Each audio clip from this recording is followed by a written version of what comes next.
monnaie de singe ou monnaie d'avenir, le Bitcoin, on en a parlé quasiment tous les jours. C'est un signe, ça. Oui, donc j'ouvre la chapelle. Et donc, Fergan et Zihari, à vous, sur le Bitcoin. Qu'est-ce que vous voulez me dire là-dessus? Déjà, dans un premier temps, ce qu'il faut rappeler, ce sont les critères qui font une bonne monnaie. Une monnaie, ça sert à quoi? Tous ceux qui ont fait un peu d'économie le savent. Ce sont les fameux 3 critères déjà que Aristote a mis sur la table. Donc, unité de compte, réserve de valeur et instrument d'échange.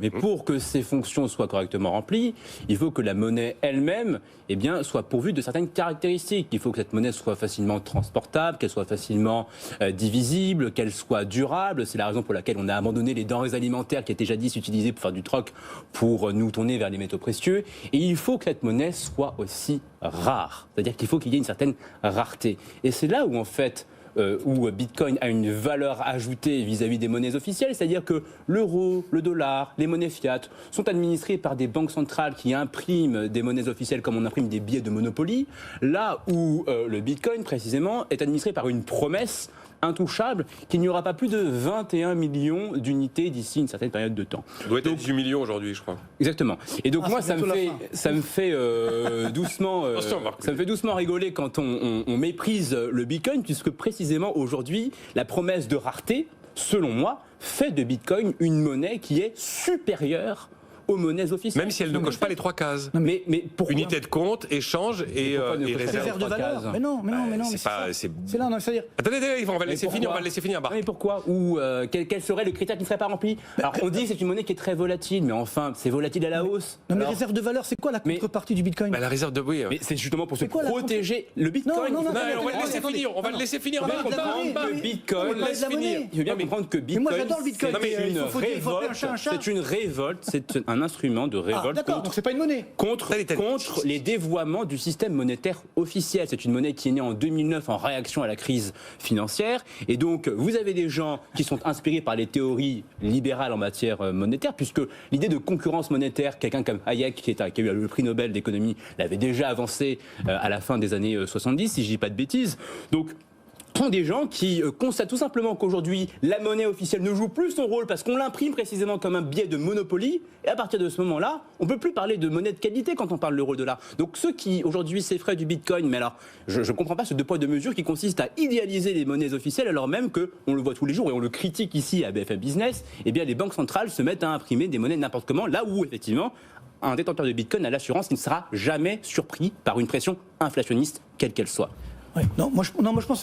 Et donc vous lui donnez le statut de monnaie d'avenir. Moi je pense que c'est une monnaie d'avenir et que on va avoir une espèce de changement de réaction, c'est-à-dire qu'au début on moquait cette monnaie. Alors vous allez voir que les arguments vont changer, c'est-à-dire que on va dire que ce n'est pas une monnaie, puis ensuite on va dire c'est un instrument dangereux qui sert à financer le terrorisme, c'est une monnaie qui n'est pas écologique. Donc on va changer de registre, on va passer de la moquerie au dénigrement parce que les autorités officielles vont effectivement réaliser le potentiel disrupteur de cette monnaie. Et vous savez, un monopoleur n'aime jamais qu'on le concurrence.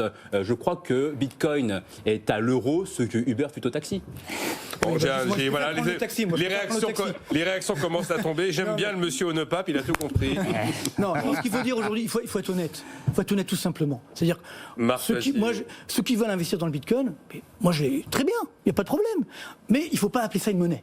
C'est-à-dire qu'effectivement, c'est peut-être un produit financier, mais c'est pas une monnaie. Parce qu'une monnaie, vous l'avez dit, vous l'avez donné dans les 3 fonctions. Il y a la fonction de réserve de valeur notamment. Et pour ce faire, ça veut dire qu'il faut des contreparties de la masse monétaire. C'est simple, je ne rentre pas dans le détail, c'est le bilan d'une banque centrale. On ne le sait pas, mais il y a l'actif, le passif, comme dans toute entreprise. Au passif, vous avez la monnaie. Et pour avoir le droit de créer de la monnaie, vous avez à l'actif les contreparties de la masse monétaire, que sont l'or, les devises, les titres. On tord un peu en ce moment. Alors maintenant, c'est vrai. On est en train de tordre, il a raison, Fergan. On est en train de tordre cette... Je suis entièrement d'accord, effectivement, on exagère. D'ailleurs, j'étais le premier à le dire. C'est aller trop loin. C'est quand même cette planche à billets. C'est de la création monétaire qui ne dit pas son nom, c'est de la monétisation de dette qui ne dit pas son nom. Mais cette création monétaire va complètement loin, mais il y a quand même, entre guillemets, en face des actifs. Il y a quand même des États derrière, des États élus démocratiquement. Aujourd'hui, qui est derrière le Bitcoin ? Mais ce que je veux dire, mais attendez. Je veux dire, pas trop long, Marc, il faut que tout le monde puisse s'exprimer. Non, mais moi, encore une fois, ça me dérange pas le Bitcoin. Ceux qui ont gagné des millions, tant mieux pour eux. Moi, je suis pas jaloux, comme certains. Tant mieux.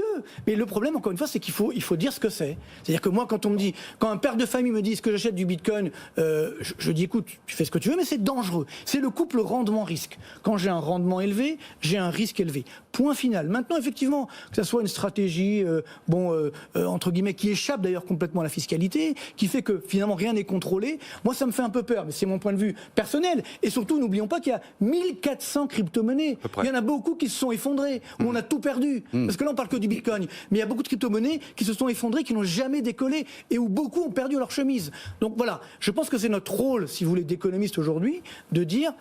Bien sûr, investissez dans le Bitcoin, il n'y a pas de problème. Mais, père de famille, vous qui avez mis du temps à constituer votre épargne, faites attention, c'est dangereux. C'est tout. Voilà. De la logique du bon sens. Vrai, mais... J'ai un auditeur qui me dit Bitcoin, monnaie de singe. Alors, je ne sais pas s'il dit que c'est une monnaie de singe ou s'il veut dire le contraire. Non, mais c'est une religion. Dans le Bitcoin, c'est une religion. Il s'appelle chez Froid. Moi, je pense qu'il y a deux sujets. Il y a le sujet technique. À l'évidence, le fait de virtualiser le principe monétaire, c'est-à-dire d'échange, de le digitaliser, c'est une lame de fond, c'est une réalité. Bien sûr. Après, oui, d'accord, mais l'euro n'est pas une monnaie 100% numérique. Le cash existe encore. D'ailleurs, les institutions centrales s'y intéressent. Pourquoi on ne crée pas. Après, le deuxième sujet, c'est que par nature, c'est une forme de liberté. Le Bitcoin, si on raisonne en philosophie, c'est-à-dire que en gros, j'ai plus besoin d'un tiers pour traiter avec toi, je traite en direct et j'ai la certitude que c'est bien toi et que c'est bien moi. Le risque, on ne sait pas qui c'est. Le risque, oui, sauf quand on fait une transaction en Bitcoin, quand on achète. Le risque qui a d'ailleurs été et qui continue à exister, c'est que à un moment donné, les monopoles qui ont été créés dans la vraie vie, c'est-à-dire notamment les GAFAM, etc., s'emparent de cette capacité, et là, on rentre dans un schéma qui n'est plus du tout le schéma décentralisé, où c'est du one-to-one, mais on rentre dans un schéma où on donne un pouvoir total à des gens dont l'orientation, par nature, si tant est qu'on reste sur les principes philosophiques, c'est que l'État travaille pour le bien commun, les entreprises ne travaillent pas contre le bien commun, mais travaillent à se développer en espérant que ça profite au bien commun, on a un problème de fond. C'est-à-dire que quand on déconnecte complètement la philosophie même d'un système pour arriver à une dérive majeure qui peut exister parce que justement il y a des situations de monopole qu'on n'a pas fait sauter, là on rentre dans la grosse zone de risque. Voilà, moi je suis pas anti pour, etc. Je pense que c'est utile, je pense même que ça va se développer, la monnaie virtuelle, mais attention, est-ce que la philosophie du one-to-one demeurera? Je suis très très loin. D'ailleurs les banques centrales développent aujourd'hui leur crypto-monnaie officielle. D'accord, mais l'enjeu aujourd'hui est là, c'est que le principe... On développe pas, on réfléchit. La blockchain, c'est formidable. Mais encore une fois, après, moi, ce qui me fait peur... On explique qu'il n'y a pas besoin de tiers de confiance. J'ai un auditeur qui me dit, et visiblement, il s'y connaît dans l'histoire, il y a 8600 cryptos, me dit-il. Ah, encore plus, oui, moi j'étais dans l'idée qu'il y en avait 1400. Bon, Fergane Aziari a dit tout à l'heure, vous disiez tout à l'heure que Bitcoin, effectivement, n'est pas garanti par un État. Mais j'ai envie de vous poser la question très simplement, mais depuis quand la garantie qu'il y a un État derrière est un gage de qualité de la monnaie? Historiquement, c'est un contrat social, la monnaie, monsieur. C'est un contrat social. C'est-à-dire qu'en fait, j'accepte... Laissez-le finir, laissez-le finir. La qualité d'une monnaie n'est absolument pas corrélée à sa dimension étatique. Les crises monétaires, les pires crises monétaires de l'histoire de l'humanité sont le fait des États. Les assignats sous la Révolution française, le Deutsche Mark sous la République de Weimar, l'inflation de la Hongrie entre les deux guerres mondiales. Donc, les pires catastrophes monétaires de l'histoire ont toujours été perpétrées par les États, et ceci depuis le début, lorsque les monarques français trifouillaient les pièces d'or pour essayer de bafouer la valeur de ces monnaies. Donc penser que les États seraient des organisations tout à fait honnêtes qui ne chercheraient jamais à vicier, à dénaturer la monnaie, je pense que c'est notamment d'une naïveté, mais que ça prend le contre-pied de l'histoire de l'humanité, tout simplement. Non mais je vois pas le rapport, excusez-moi, là vous faites une propagande. Mais si, Bitcoin, encore une fois, est né en réaction aux excès monétaires des États, et si on ne comprend pas ça, j'ai pas arrêté de dire depuis le début, justement, je suis inquiet par rapport aux n'importe quoi en termes de dépenses publiques. Il n'y a pas de problème. Je parle simplement, est-ce que les crypto-monnaies sont une monnaie à part entière, telle que vous l'avez définie tout à l'heure d'ailleurs? La réponse est non, tout simplement, c'est tout. Après, bien entendu que les États, évidemment, c'est l'histoire de l'humanité. On fait des guerres, etc. Mais qui vous dit que demain, je sais pas moi, un Elon Musk ou d'autres personnes, ou les GAFAM, qui détiennent des milliards, vont pas déclencher des guerres? Vous voyez ce que je veux dire? Eux, ils n'auront pas été élus d'un point de vue démocratique. Ce qui fait quand même la force de nos États, de nos pays, c'est que nous sommes dans des démocraties, heureusement. Alors pas partout, bien sûr. Mais c'est ça la base. Si vous voulez, oui, pas partout. Pour reprendre Rousseau, c'est un contrat social. C'est-à-dire que la monnaie, c'est un contrat social où justement, on accepte d'échanger. Maintenant, je suis d'accord qu'il y en a, pas de problème, qu'ils acceptent ce contrat social d'échanger uniquement en crypto-monnaie.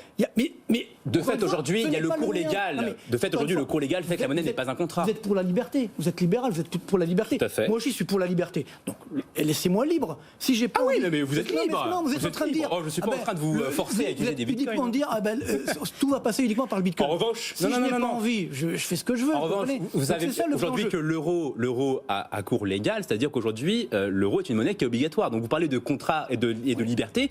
Précisément, c'est aujourd'hui du côté de l'euro que la liberté n'est pas respectée, puisque les agents économiques sont forcés d'accepter de l'euro. Ce qui en dit long sur la qualité d'une monnaie. Parce qu'après tout, si une monnaie de qualité, pourquoi forcer les gens à en utiliser? Les gens se déporteront tout seuls vers la monnaie de qualité. C'est amusant que vous ne parliez pas du dollar. Parce que oui, mais c'est la même chose. C'est la même chose. L'euro n'est pas vraiment extraterritorial, alors que le dollar... J'aurais pu dire, on est en Europe, donc je parle de l'euro, mais j'aurais pu parler du dollar aussi. On a fini, le monsieur au ne pas président, dit-on. J'en ai eu plein des présidents ces jours-ci, là, sur différents sujets. C'est bon signe. Ah, on avait bien ri un matin avec ça. On avait constitué un gouvernement pendant l'émission. Il faut bien rêver. Bon, et ben voilà, c'était Fergan Ezihari. C'est le monsieur au ne pape, c'est Fergan Ezihari. Patrick Bertrand et Marc Toiti, on se retrouve lundi à 9h.